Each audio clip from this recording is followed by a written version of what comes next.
નમસ્કાર. Star institute of civil સર્વિસીસના current affairs એમસીક્યુઝમાં સૌનું સ્વાગત છે. હું છું આપનો હોસ્ટ અને આજે 1 જાન્યુઆરી 2026ના આ ખાસ દિવસે સૌને નવા વર્ષની ખૂબ ખૂબ શુભકામનાઓ. ચાલો તો પછી આ નવા વર્ષની શરૂઆત કરીએ જ્ઞાનના એક નવા પડકાર સાથે. તો જુઓ, આજના આ સેશનમાં આપણે 7 અલગ-અલગ અને ખૂબ જ મહત્વના વિષયો પરથી 7 પ્રશ્નો જોવાના છીએ. નવા વર્ષની શરૂઆતમાં જ પોતાના જ્ઞાનને ચકાસવાની આ એક જોરદાર તક છે. તો બધા તૈયાર છો? ચાલો શરૂ કરીએ. આપણો પહેલો રાઉન્ડ છે રાજ્ય સ્તરીય શાસન. આમાં આપણે જોઈશું કે તાજેતરમાં રાજ્યોમાં, ખાસ કરીને ગુજરાતમાં, શું મહત્વપૂર્ણ ફેરફારો થયા છે. તો પહેલો સવાલ આવે છે ગુજરાતમાં સહકારી બેન્કિંગના પુનર્ગઠન વિશે. અહીં 3 વિધાનો છે. પહેલું, કેબિનેટે નવી ડીસીસીબીઝ એટલે કે ડિસ્ટ્રિક્ટ કોઓપરેટિવ બેન્કોને મંજૂરી આપી છે. બીજું, લાયસન્સ માટેની અરજી સીધી સહકાર મંત્રાલય પાસે જ જશે. અને ત્રીજું, આનો મુખ્ય હેતુ છે ક્રેડિટ વિતરણ સુધારવાનો. તો વિચારો, આમાંથી કયા વિધાનો સાચા છે? થોડો સમય લો અને વિચારો. અને સાચો જવાબ છે વિકલ્પ બી, એટલે કે માત્ર વિધાન 1 અને 3 સાચા છે. હવે જુઓ, વિધાન 1 અને 3 તો સાચા છે જ, કારણ કે કેબિનેટે નવી ડીસીસીબીઝને મંજૂરી આપી છે અને હેતુ પણ ધિરાણ વિતરણ સુધારવાનો છે. પણ વિધાન 2માં થોડો ટ્વિસ્ટ છે. એ ખોટું છે. કેમ? કારણ કે લાયસન્સ માટેની દરખાસ્ત સીધી મંત્રાલયને નથી મોકલવાની, પણ નાબાર્ડ મારફતે આરબીઆઈને સબમિટ કરવાની હોય છે. આ નાની પણ ખૂબ જ મહત્વની વિગત છે. ચાલો હવે વાત કરીએ સુરક્ષાની. બીજો પ્રશ્ન છે ગુજરાતના પાવર ગ્રીડને સાયબર હુમલાઓથી બચાવવા માટે. તો આ માટે કયા ખાસ સુરક્ષા આર્કિટેક્ચરનો ઉપયોગ થઈ રહ્યો છે? શું એ બ્લોકચેન છે, ઝીરો ટ્રસ્ટ આર્કિટેક્ચર છે, ઓપન સોર્સ થ્રેટ ઇન્ટેલિજન્સ છે, કે પછી વિકેન્દ્રિત ક્લાઉડ કમ્પ્યુટિંગ? શું લાગે છે? અને સાચો જવાબ છે વિકલ્પ બી, ઝીરો ટ્રસ્ટ આર્કિટેક્ચર.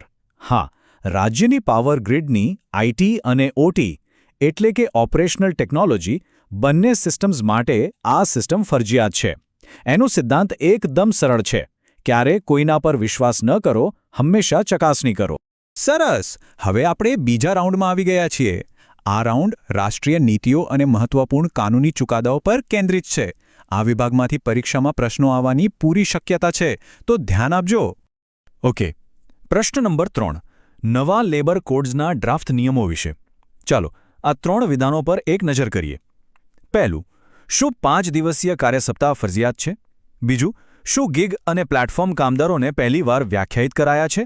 અને ત્રીજું, શું મહિલાઓને તેમની સંમતિ વગર નાઇટ શિફ્ટમાં કામ કરવાની પરવાનગી છે? આમાંથી કયું વિધાન સાચું છે એ શોધવાનું છે.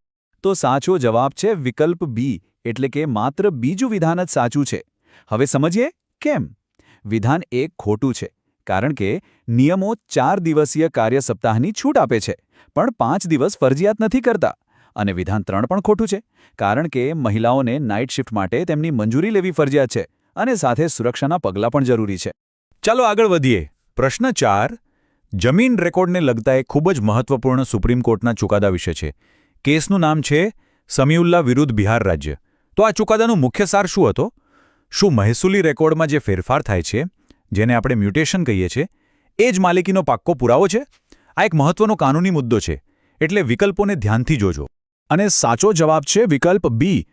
અહીં કોર્ટે બહુ સ્પષ્ટ શબ્દોમાં કહ્યું છે કે મિલકતની નોંધણી એટલે કે રજિસ્ટ્રેશન એ મ્યુટેશન પર આધારિત ન હોઈ શકે. એક વાત યાદ રાખજો, મ્યુટેશન માત્ર નાણાકીય હેતુઓ જેમ કે પ્રોપર્ટી ટેક્સ માટે હોય છે, તે માલિકીનો હક સાબિત કરતું નથી. પ્રશ્ન નંબર 5, હિમાચલ પ્રદેશમાં ઔદ્યોગિક હેમ્પને કાયદેસર બનાવવા અંગેનો છે. અહીં 3 જોડીઓ આપી છે. એક તરફ છે નિયમનકારી કાયદો, માન્ય THC મર્યાદા અને તેના ઉપયોગો, અને બીજી તરફ તેની વિગતો. તો આમાંથી કઈ જોડીઓ સાચી રીતે મેળ ખાય છે?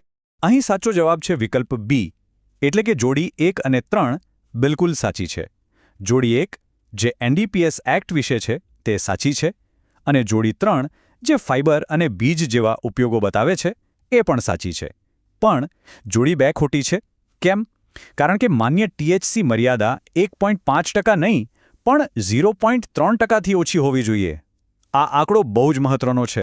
અને હવે આપણે આવી પહોંચ્યા છીએ આપણા અંતિમ અને સૌથી રોમાંચક રાઉન્ડમાં. રાઉન્ડ 3, સંરક્ષણ અને આંતરરાષ્ટ્રીય સંબંધો. આ એવા વિષયો છે જે હંમેશા સમાચારોમાં છવાયેલા રહે છે. તો ચાલો જોઈએ. પ્રશ્ન 6 એક મજેદાર મેચ ધ ફોલોઈંગ છે. યાદી 1માં છે પ્રલય, નિમેસુલાઇડ, હનીમાધુ અને બેક્ટ્રિયન ઊંટ. અને યાદી 2માં છે તેમના વર્ણનો. તો ચાલો મગજ દોડાવો અને જુઓ કે કઈ જોડી કોની સાથે બંધ બેસે છે. સાચો જવાબ છે વિકલ્પ એ, જેમાં બધી જ જોડીઓ એકદમ સાચી છે. ચાલો ફટાફટ એક નજર કરી લઈએ. પ્રલય એ એક ક્વાસી બેલિસ્ટિક મિસાઇલ છે. નિમેસુલાઇડ એક પ્રતિબંધિત દવા.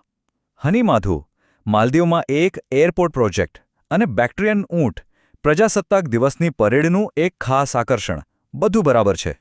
અને હવે આજના દિવસનો અંતિમ પ્રશ્ન. ઓપરેશન સિંદૂર જેવા સંદર્ભોમાં ભારત હંમેશા પાકિસ્તાન સાથેની વાતચીતમાં કોઈ ત્રીજા પક્ષની મધ્યસ્થીનો કેમ અસ્વીકાર કરે છે? આ અસ્વીકાર પાછળ કયો મુખ્ય સિદ્ધાંત કામ કરે છે? અને સાચો જવાબ છે વિકલ્પ સી, શિમલા કરાર અને લાહોર ઘોષણા. આ બંને ઐતિહાસિક કરારો સ્પષ્ટપણે કહે છે કે ભારત અને પાકિસ્તાન વચ્ચેના તમામ મુદ્દાઓ માત્ર અને માત્ર દ્વિપક્ષીય રીતે જ ઉકેલવામાં આવશે. કોઈ ત્રીજા પક્ષની દખલગીરીને કોઈ સ્થાન નથી. તો આ સાથે આપણું આજનું કરંટ અફેર્સનું સેશન અહીં પૂરું થાય છે. આજના આ વિશ્લેષણમાં ભાગ લેવા બદલ આપ સૌનો ખૂબ ખૂબ આભાર. જો આ વિષયો પર વધુ ઊંડાણપૂર્વક જાણવું હોય તો અમારી કમ્યુનિટીમાં ચોક્કસ જોડાઓ. તેની લિંક નીચે વર્ણનમાં આપેલી છે. ફરી મળીશું.